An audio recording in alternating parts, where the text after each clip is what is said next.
I am now 2.5 weeks out from my lipedema surgery. I'm going to share everything. This dog does not know he is 93 pounds. I have seen a lot of questions about what is lipedema? What is this surgery that you're having? Lipedema is a fat disorder that collects usually to begin with in the lower extremities. It's a chronic progressive disorder that progresses during hormonal periods of life. For me, onset was puberty and progressed again during pregnancies and then again with menopause. It is diseased fat that becomes swollen and fibrotic and painful. A lot of times patients with it don't even realize the symptoms until after the surgery because they've just lived with it their entire lives. The fat does not respond to diet or exercise. I'm not a doctor, but my doctor, Dr. David Amron, has been doing exclusively lipedema for, I want to say 10 years now.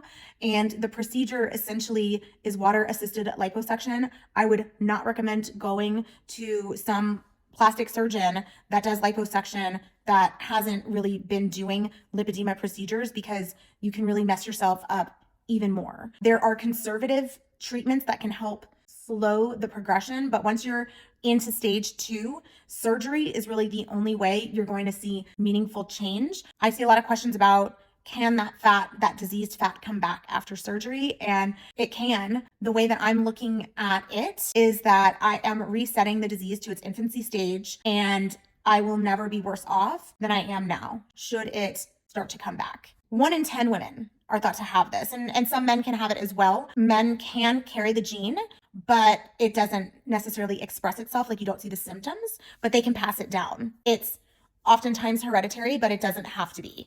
Most of us with lipedema are only just finding out about it in adulthood, usually until recently, even later in life, when you're already wheelchair bound and it's taken such a toll on your quality of life. And I just really hope that the medical community embraces this disease for what it is, because so many medical providers still don't know what it is. It should be talked about in medical school, and it should be covered by insurance companies.